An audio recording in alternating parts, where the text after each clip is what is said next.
আসসালামু আলাইকুম ওয়া রাহমাতুল্লাহি ওয়া বারাকাতুহু।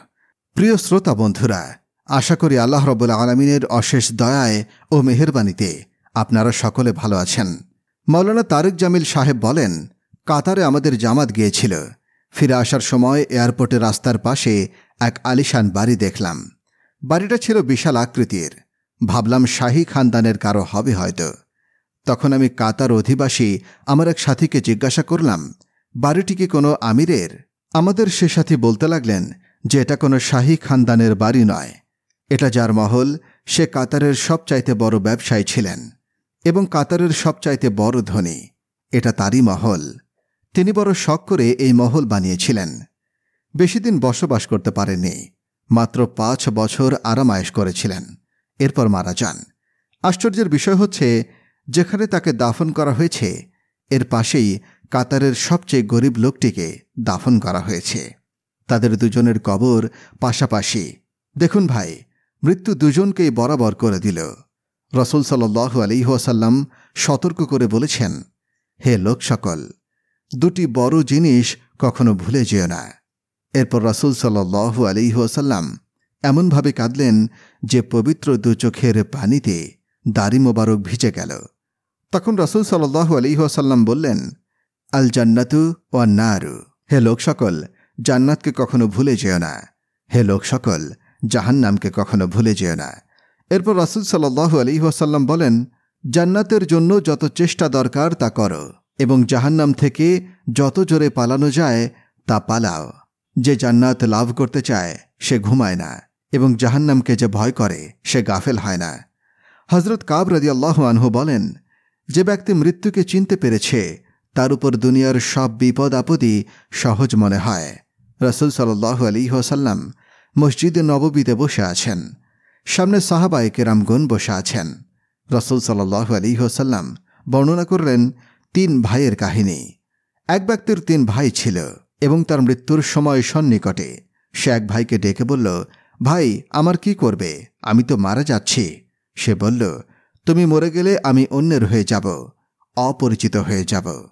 তখন সে দ্বিতীয় ভাইকে বলল, ভাই, আমি তো মরে যাচ্ছি, তুমি কি করবে?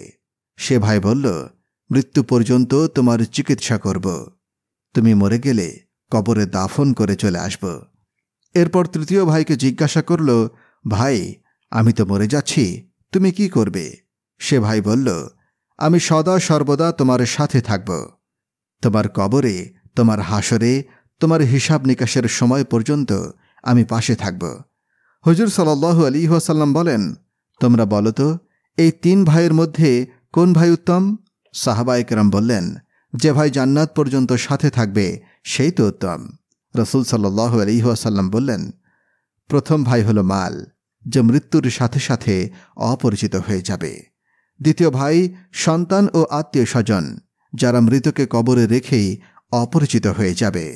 রাসূল সাল্লাল্লাহু আলাইহি ওয়াসাল্লাম বললেন, যখন মৃতকে কবরে দাফন করে দেওয়া হবে তখন এক ফেরেশতা উপস্থিত মানুষদের উপর কবরের মাটি ছুঁড়ে মারবে এবং বলতে থাকবে, যাও, তোমরা তাকে ভুলে গেছ, সেও তোমাদের ভুলে গেছে। 3 দিন পর সমস্ত সুখ, বেদনা, কান্না শেষ হয়ে যাবে। মৃত ব্যক্তির কথা আর মনে হবে না। কতজন ভুলে যাবে? যারা খবর শুনে চলে আসবে তারা চলে যাবে। কেউ বলবে, একজন ছিল, সে চলে গেছে। এভাবে নাম নিশানা আর থাকবে না। রাসূল সাল্লাল্লাহু আলাইহি ওয়াসাল্লাম বলেন, এই তৃতীয় ভাই হল তোমাদের আমল, যে তোমাদের সাথে তোমাদের কবর, হাসর, মিজান, পুলসিরাত, জান্নাত পর্যন্ত তোমাদের সাথে থাকবে। ভাই ও বোনেরা, আজ আমরা কিসের পেছনে পড়ে আছি? আমাদের সকল চিন্তা পেরেশানি, আমাদের সাজসজ্জা নিয়ে আমাদের সকল পেরেশানি, বিয়ে ও চাকুরি নিয়ে পেরেশানি। বড় বড় অট্টালিকা বানাবো, মিল ফ্যাক্টরি করব, ধনবান হব, এ নিয়ে চিন্তাভাবনায় মশগুল আছি। কিন্তু আল্লাহ তাআলা আমাদেরকে যে বিষয় সম্পর্কে ভয় দেখিয়েছেন, হযরত রাসূল আকরাম সাল্লাল্লাহু আলাইহি ওয়াসাল্লাম আমাদেরকে যে জাহান্নাম সম্পর্কে সতর্ক করেছেন, সেসব নিয়ে আমাদের কারো কোনো চিন্তাভাবনা নেই কোনো অনুভূতি। রাসূল সাল্লাল্লাহু আলাইহি ওয়াসাল্লাম ইরশাদ করেন, জাহান্নাম থেকে যত জোরে ভাগতে পারো ভাগো। হে লোক সকল, জাহান্নামকে ভুলে যেও না। অথচ আজ দেখুন, কি যুবক, কি বুড়ো, কি ধনী, কি গরিব, সবাই দ্রুত গতিতে ছুটছে জাহান্নামের দিকে। এ মাটি থেকে আল্লাহ পাক সৃষ্টি করেছেন তোমাদের, এ মাটিতেই মিশে যাবে এবং এই স্থান থেকেই তোমাদেরকে আল্লাহ পাক পুনরায় জীবন দান করবেন। এ ব্যাপারে চমৎকার একটি ঘটনা বর্ণনা করছি। একদিন রাসূল সাল্লাল্লাহু আলাইহি ওয়াসাল্লামের কাছে উমাইয়া বিন খালফ, আয়াজ ইবনে ওয়াইল এবং ওয়ালিদ বিন মুগিরা এলো। তাদের হাতে বহু বছরের পুরাতন একটি হাড্ডি ছিল। তারা সেই হাড্ডি রাসূল সাল্লাল্লাহু আলাইহি ওয়াসাল্লামকে দেখালো। এরপর হাড্ডিটি মোচড় দিয়ে একেবারে চূর্ণ বিচূর্ণ করে বাতাসে উড়িয়ে দিল। তারা বলল, হে মুহাম্মদ সাল্লাল্লাহু আলাইহি ওয়াসাল্লাম, তোমার প্রভু কি এই হাড্ডিকেও জীবিত করতে পারবে? এই হাড্ডি তো একেবারে চূর্ণ বিচূর্ণ হয়ে গিয়েছে। আল্লাহ পাক জিবরাইল আমিনকে পাঠিয়ে দিলেন। সে আমার সাথে চ্যালেঞ্জ করে, অথচ সে নিজের সৃষ্টি ভুলে যায়। সে বলে, কে অস্থিসমূহ জীবিত করবে যখন সেগুলো পচে যাবে? হে নবী, আপনি বলুন, যিনি প্রথমবার সেগুলোকে সৃষ্টি করেছিলেন তিনিই জীবিত করবেন। তিনি সর্বপ্রকার সৃষ্টি সম্পর্কে অবগত। আল্লাহ তাআলা আরও বলেন, মানুষের উপর এমন কিছু সময় অতিবাহিত হয়েছে যখন সে উল্লেখযোগ্য কিছুই ছিল না। নাপাক পানি থেকে, নারী এবং পুরুষের বীর্য থেকে। যখন তোমাদেরকে অস্তিত্বহীন থেকে অস্তিত্ব দিয়েছি, তাহলে আমি তোমাদের হাড্ডের ক্ষুদ্র থেকে ক্ষুদ্র অংশগুলোকে জমা করতেও পারব এবং তোমাদের জমা করব এবং জীবন দান করব। হুজুর সাল্লাল্লাহু আলাইহি ওয়াসাল্লাম বললেন, শোনো আস ইবনে ওয়াইল, আল্লাহ পাক হাড্ডিও জমা করবেন এবং একে জিন্দাও করবেন এবং তোমাকেও জিন্দা করবেন, আর তোমাকেও জাহান্নামের শাস্তি ভোগ করাবেন। মৃত্যুর কষ্ট। হজরত ঈসা আলাইহিস সালাম কোথাও যাচ্ছিলেন। তিনি একটি কবর দেখে বললেন, এটা নূহ আলাইহিস সালামের ছেলে শামের কবর। যখন তুফান আসলো, সবাই মৃত্যুর কবলে পড়ল। এরপর নূহ আলাইহিস সালামের 3 সন্তান থেকে আল্লাহ পাক আবার পৃথিবী আবাদ করেছেন। 3 সন্তান হলেন শাম, হাম, ইয়াফেস। আমরা সবাই শামের সন্তান, ইউরোপবাসী এফেসের সন্তান, সমস্ত আফ্রিকাবাসী হামের সন্তান। হজরত ঈসা আলাইহিস সালামের সাথীরা আরজ করলেন, হে আল্লাহর নবী ঈসা, আপনি তাকে জিন্দা করুন, কেননা আপনি বললে আল্লাহ পাক মৃতকে জিন্দা করে দেন। ঈসা আলাইহিস সালাম হুকুম দিলেন। শাম জিন্দা হয়ে কবর থেকে বের হলেন এবং কিছু কথাবার্তা হল। ঈসা আলাইহিস সালাম বললেন, যাও কবরে চলে যাও। শাম বললেন, যাব এক শর্তের উপরে, দ্বিতীয়বার যেন আমার মৃত্যুর কষ্ট না হয়, কেননা মৃত্যুর সময় আমার যে কষ্ট হয়েছিল এর ব্যথা আজও আমার হাড্ডিতে বিদ্যমান। এখানে এর জন্য কোনো ব্যথানাশক ওষুধ নেই। তাকওয়া এবং পরহেজগারি ছাড়া এর কোনো উপশম নেই। দেখুন কত বড় প্রমাণ।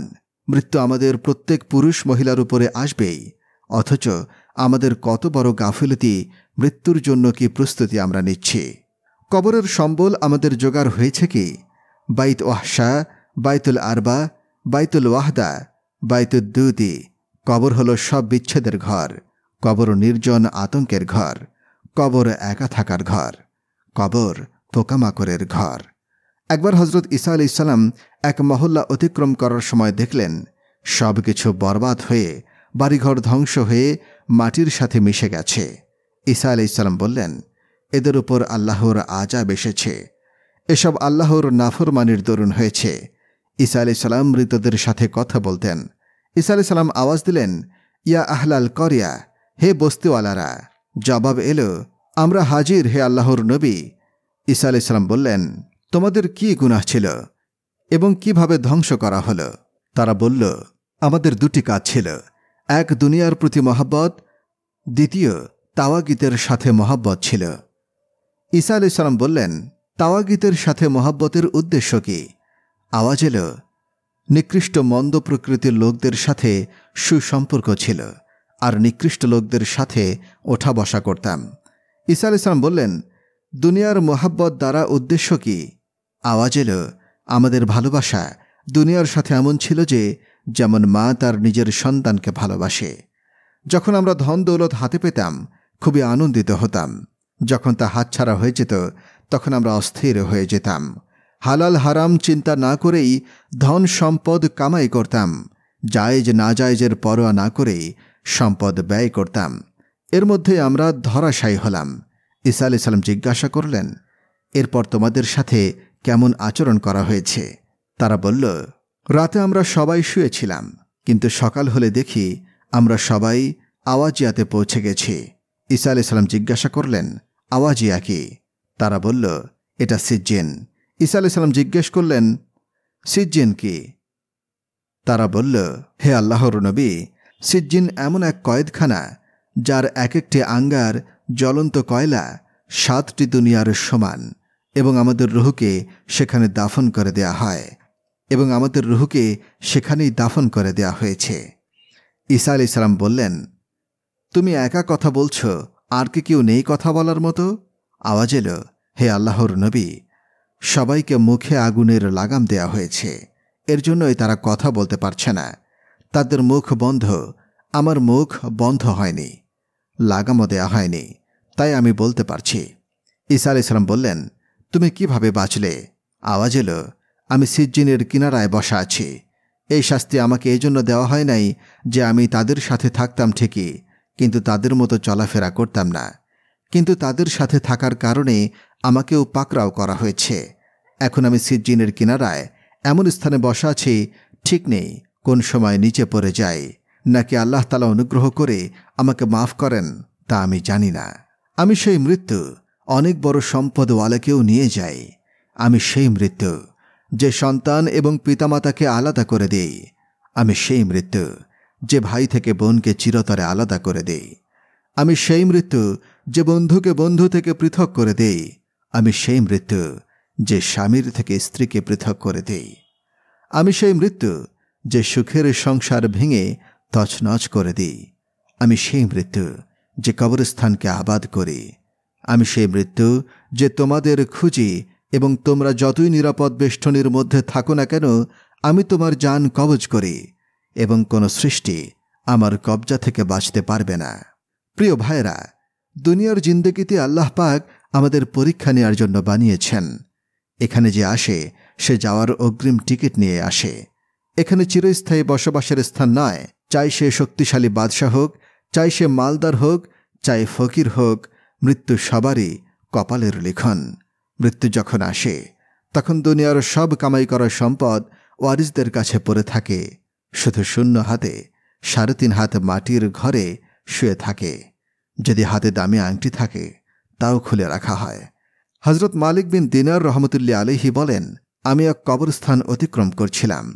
আমি কবরবাসীদের উদ্দেশ্যে আওয়াজ দিলাম, কোথায় সম্মানিত ব্যক্তিরা, কোথায় গরিব মিসকিনরা, কোথায় শক্তিশালী বাদশারা, কোথায় তারা যারা নিজেদের সম্পদ, নিজেদের স্বাস্থ্য ও নিজের শরীর নিয়ে গর্ব করত? মালিক বিন দিনার রহমতুল্লাহ আলাইহি বলেন, কবর থেকে আওয়াজ এলো, কেউ নেই, সব ধ্বংস হয়ে গেছে। কেউ কবর দেওয়ার মতো নেই, সব মরে গেছে, এবং কোনো চিহ্ন অবশিষ্ট নেই। হযরত সাইয়েদিনা ইবনে মতি রহমতুল্লাহ আলাইহি একদিন খুব সুন্দর একটি ঘর দেখলেন। ঘরটি দেখে তিনি খুবই খুশি হলেন। তিনি কাঁদতে শুরু করে বললেন, হে সুন্দর ঘর, আল্লাহর কসম, যদি মৃত্যু না আসত তাহলে আমি তোর উপর অনেক খুশি হতাম। যদি কবরের সংকীর্ণ ঘরে না যেতে হতো তাহলে দুনিয়ার চাকচিক্যময় অবস্থা দেখে আমার নয়ন যুগল শীতল করতাম। এরপর তিনি এতই কাঁদলেন যে কাঁদতে কাঁদতে হিচকে এসে গেল। হযরত আব্দুল্লাহ ইবনে উবাইদা রাদিয়াল্লাহু আনহু বর্ণনা করেন, রাসূল সাল্লাল্লাহু আলাইহি ওয়াসাল্লাম বলেছেন, মৃত ব্যক্তিকে যখন কবর দেয়া হয় তখন সে কবরে বসে এবং সেসব লোকদের পায়ের আওয়াজ শুনতে পায় যারা এইমাত্র তাকে কবরস্থ করে যাচ্ছে। তখন মুর্দাকে কবর বলে, হে আদম সন্তান, তোর ধ্বংস হোক, তুই দুনিয়াতে আমাকে ভয় করতি না। আমার ভিতর সংকীর্ণ স্থান, সব বিচ্ছু আর পোকামাকড়কে তুই ভয় করতি না, যার কারণে তুই এই ভয়ঙ্কর আযাব থেকে বাঁচার প্রস্তুতিও নিয়ে আসতে পারিসনি। এক বুজুর্গ বলেন, যখন চোর এবং জেনাকারীকে কবরে রাখা হয় তখন তার কবরে ভয়ঙ্কর 2টি সাপ নির্ধারিত করে দেয়া হয় যে তার গোশত চিবিয়ে চিবিয়ে খায়। ভাই সাহেব, এই ঘটনা তো আমাদের জন্য অনেক বড় নসিহত। আমরা এই 50-60 বছরের সংক্ষিপ্ত জীবনে আখিরাতের প্রস্তুতি নেই না। এর চেয়ে বড় জুলুম আর কি হতে পারে? দুনিয়ার সামান্য আরাম আয়েশ ভোগ করার জন্য জান্নাতের মতো নিয়ামত থেকে বঞ্চিত হওয়া সবচেয়ে বড় কথা হলো, যিনি আমাদের পালনকর্তা সে মহান আল্লাহ তাআলার নাফরমানি করছি। তা কত বড় অবাধ্যতা! যে ব্যক্তি গুনাহ করে অন্তরকে খুশি করে আর আল্লাহকে নারাজ করে, সে জানে না সে কত বড় মালিককে নারাজ করছে, যিনি এক মুহূর্তের মধ্যে কত প্রকারের বিপদ চাপিয়ে দিতে পারেন। এজন্য ভাই, মৃত্যুর পূর্বেই মৃত্যুর প্রস্তুতি নিন, আপনার উপর জানাজা করার পূর্বে। একবার ইমাম গাজ্জালী রহমতুল্লাহ আলাইহি এর কাছে প্রশ্ন করা হল, হুজুর, আমরা ওলামায়ে কেরামের কাছে কবরের আযাব সম্পর্কে শুনি যে মৃত্যুর পর তার গুনাহের জন্য কবরের আযাব হয়। মাঝে মধ্যে এমন হয় যে কোনো কারণবশতে কবর আবার দ্বিতীয়বার খনন করে লাশ তুলতে হয়। তখন তো কবরের ভিতরে কোনো ভয়ঙ্কর জিনিস যেমন সাপ, বিচ্ছু, আগুন কিছুই নজরে আসে না। প্রশ্ন শুনে ইমাম গাজ্জালী রহমতুল্লাহ আলাইহি কিছুক্ষণ নীরব থাকলেন। চিন্তাভাবনা করে বললেন, মনে করেন আপনি ঘুমিয়ে আছেন, স্বপ্ন দেখছেন আপনাকে খুন করার জন্য খুনি নাঙ্গা তরবারি হাতে ঘুরছে, সাপ বিচ্ছু আপনাকে আক্রমণ করছে। বা কখনো স্বপ্ন দেখলেন আগুন লেগেছে, আপনি আগুন থেকে বাঁচতে পালাচ্ছেন, চিৎকার করছেন, কিন্তু আপনার সাথের লোক এ ব্যাপারে কিছুই জানে না যে তার ঘুমন্ত সাথী স্বপ্নে কি দেখছে। মাঝে মধ্যে কেউ ভয়ঙ্কর স্বপ্ন দেখে ভীত সন্ত্রস্ত অবস্থায় ঘুম থেকে জেগে ওঠে। তখন তার চেহারায় ভীতির ছাপ দেখা যায়, চেহারা ফ্যাকাশে হয়ে যায়, শরীর ঘেমে যায়। হ্যাঁ ভাই, এই ঘুম মৃত্যুর ছোট ভাই। কবরের ঘুম তো বড়। কবরে সাপের শাস্তি অবশ্যই হয়, মৃত ব্যক্তির অনুভব হয়, যদিও আমাদের চর্মচক্ষু তা দেখুক বা না দেখুক। মানুষ এবং জিন ব্যতীত সমস্ত সৃষ্টি মৃত ব্যক্তির উপর কবরে যে আযাব হয় তা শুনতে পায়। হে আমার ভাই ও বোনেরা, নেক কাজ থেকে দূরে আছে বলেই কিছু লোক কবরের আযাবকে অস্বীকার করে। তাদের এই বিতর্কের দলিল হলো এটাই যে কবরের আযাব যদি সবাই দেখতে পেত তাহলে কেউই পাপ করত না, তাহলে দুনিয়াকেও পরীক্ষার ঘর বলা হতো না। ঈমান তো হলো অদৃশ্য বিষয়ের উপরে বিশ্বাস স্থাপনা এবং তা মেনে চলা। এজন্যই হুজুর সাল্লাল্লাহু আলাইহি ওয়াসাল্লাম বললেন যে তোমাদের পরে আমার যেসব উম্মতরা আসবে তাদের প্রতি 7 বার সালাম। সাহাবায়ে কেরামগণ বললেন, ইয়া রাসূলুল্লাহ, 7 বার কেন? রাসূল সাল্লাল্লাহু আলাইহি ওয়াসাল্লাম বললেন, তোমরা আমাকে নিজ চোখে দেখে ঈমান এনেছ, আর তারা আমাকে না দেখেই ঈমান আনবে। যদি মানুষ কবরের আযাব দেখত তাহলে তারা মৃতকে কবর দেয়া ছেড়ে দিত। হুজুর সাল্লাল্লাহু আলাইহি ওয়াসাল্লাম ফরমান, আমার যদি আশঙ্কা না হতো যে তোমরা মৃতকে কবর দেয়া ছেড়ে দেবে, তাহলে আমি আল্লাহ তাআলার নিকটে বলতাম তিনি যেন তোমাদেরকে তা শুনিয়ে দেন কবরের ভিতর থেকে যা কিছু আমি শুনেছি। কিন্তু আমার আশঙ্কা হয় যদি এ কথা তোমরা বুঝে ফেলো যে কবরে কি হচ্ছে, তাহলে মৃতকে কবরে নামাবে না, ভয় পাবে। ইমাম গাজ্জালী রহমতুল্লাহ আলাইহি তার প্রসিদ্ধ কিতাব ইহইয়াউল উলুমুদ্দিন কিতাবে কবরের আযাব যে সত্য তার দলিল দিয়েছেন। তিনি লিখেছেন, মনে করুন একজন ঘুমিয়ে আছে। এ অবস্থায় ভয়ঙ্কর সাপ সে স্বপ্ন দেখতে পেল। স্বপ্নদ্রষ্টা এতে ভীষণ ভয় পেয়ে কোনো কোনো সময় পেশাব করে বিছানা নষ্ট করে ফেলে, অথচ তার সাথে যারা আছে তারা এই ব্যাপারে কিছুই বুঝতে পারে না। তারা মনে করে লোকটা কত আরামে নাক ডেকে ঘুমাচ্ছে, অথচ স্বপ্নদ্রষ্টা স্বপ্নে ভয়ঙ্কর সাপ দেখতে পাচ্ছে। এ উদাহরণ দ্বারা তিনি বোঝাতে চেয়েছেন যে কবরে মৃতের উপরে যে মুসিবত আসে তা দেখে বোঝা জীবিত মানুষদের পক্ষে অসম্ভব। আল্লাহ তাআলা দুনিয়ার মানুষদের জন্য কবরের আযাব অদৃশ্য করে রেখেছেন। অবশ্যই এটা আল্লাহ তাআলার হিকমত। সার কথা হলো, কবরের আযাব বা এর ভয়াবহতা এবং কবরের 2 দিকের মাটি সংকীর্ণ হয়ে যাওয়া, এর রোশনি, সজীবতা, এই সবই হলো দুনিয়ার স্বাভাবিক অবস্থার বাইরে। এজন্য সেখানের অবস্থা দুনিয়ার অবস্থার সাথে মেলানো যাবে না। কবরের সজীবতা, এর সুঘ্রাণ, অপূর্ব সুন্দর ফুল, জান্নাতি হাওয়া, জান্নাতি পোশাক, বিছানা এবং পাপীর জন্য সাপ বিচ্ছু, আগুন সহ আরও যা কিছু আছে তা দুনিয়ার কোনো জিনিসের সাথে তুলনা চলে না। এজন্য জীবিতরা এ সম্পর্কে ধারণা রাখেন না, কেননা আল্লাহর জন্য এটা সম্ভব যে কবরের মাটিকে দুনিয়ার আগুন ও আঙ্গারের চেয়ে বেশি গরম করে দেবেন এবং এই মাটিতেই নরম বিছানা এবং এর মাঝে জান্নাতের বাগান বানিয়ে দেবেন। মৌলানা তারেক জামিল সাহেব এক বয়ানে বলেন, ছোটবেলায় দেখতাম আমাদের ঘোড়া পাগলামি করত। যে রাখাল ঘোড়ার দেখাশোনা করত সে ঘোড়াকে কবরস্থানে নিয়ে বেঁধে রাখত। এ অবস্থায় কিছু সময় পর ঘোড়ার পাগলামি চলে যেত। এতে আমার মনে কৌতূহল জাগল। এ ব্যাপারে আমি ঘোড়ার রাখালকে জিজ্ঞাসা করলাম যে ঘোড়া কবরস্থানে গিয়ে ভালো হয়ে যায় কারণ কি? রাখাল বলল, কবরে যে আযাব হয় সেটা জীব জানোয়ার শুনতে পায়, যদিও তা আমরা শুনতে পাই না। এই ভয়ে ঘোড়া ঠিক হয়ে যায়। দেখুন, অথচ সে রাখাল কোনো হাদিস সম্পর্কে বিশেষজ্ঞ নয়, কিন্তু এই হাদিস সম্পর্কে তার ধারণা ছিল।